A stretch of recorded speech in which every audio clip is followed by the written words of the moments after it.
I made it to Hoi An. Let me think about it. It's Vietnamese noodle or only with Vietnamese, and maybe because no, straw mushroom is different. This one is Rose, you choose the one that's still hard. Route, it's okay. Beautiful. Now, Gorgeous. here. Look at you. Wow. Yeah. I kind of like coconut coffee.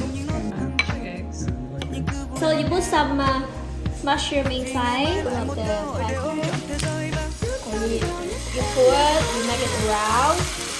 To make sure there's no hole in the middle. Butter. Okay, and then we wait about 30 seconds. Okay, let's go. 1, 2, 3. Get this. Oh! Nice. Oh!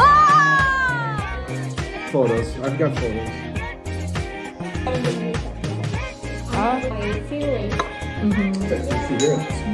That's why I love. Wow. You cannot have it gorgeous. Everything. Did you know it before you went?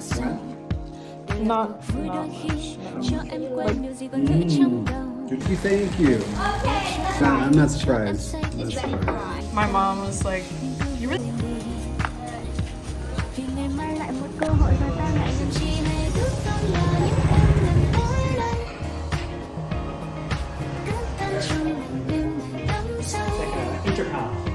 Feng Shui.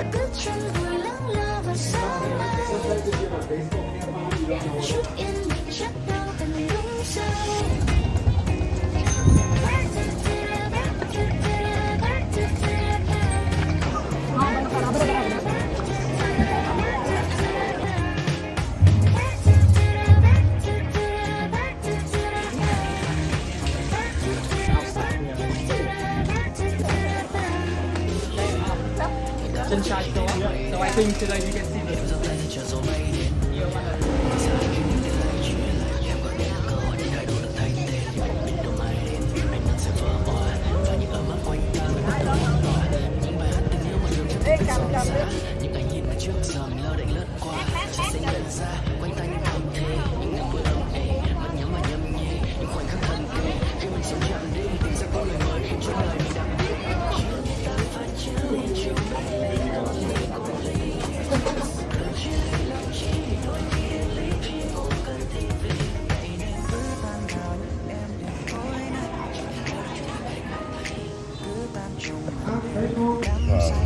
It's so like.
Một chiều cuối thu nghe nắng trong tâm hồn,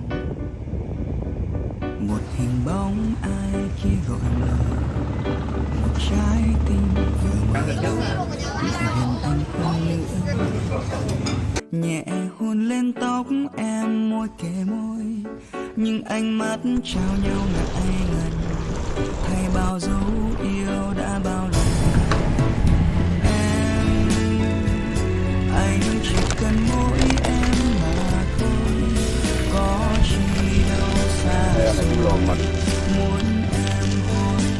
still kind of touristy, but it's so nice getting off the main tourist path, experience the back streets a little bit, get some rural life. This area is a coconut farm, so they use these giant round boats to collect coconuts. Xin chào.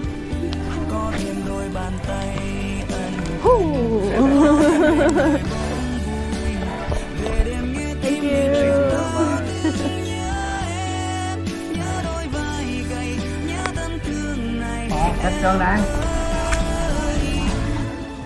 In the distance. Oh my god. Oh, he's on a. He's in the jungle. He's out. Oh, anh chỉ cần mỗi em mà thôi, có chi đâu xa xôi muốn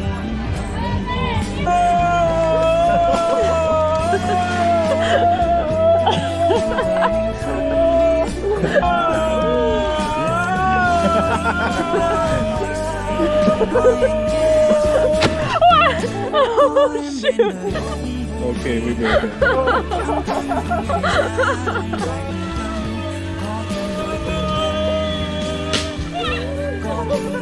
Ôi mẹ ơi, gãy cái cây. về đêm nghe tim mình chợt tao thức nhớ em, nhớ đôi vai gầy, nhớ thân thương này em ơi.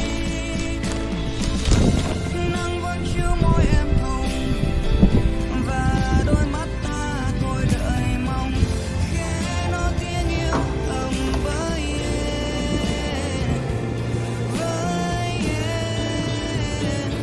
Có em bên đời bỗng vui, chẳng thêm một ngày giá đông lạnh thầm, có thêm đôi tình nhân,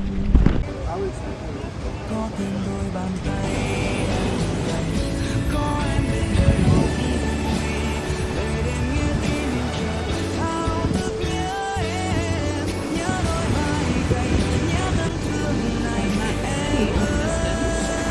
That's the name. We're going tonight.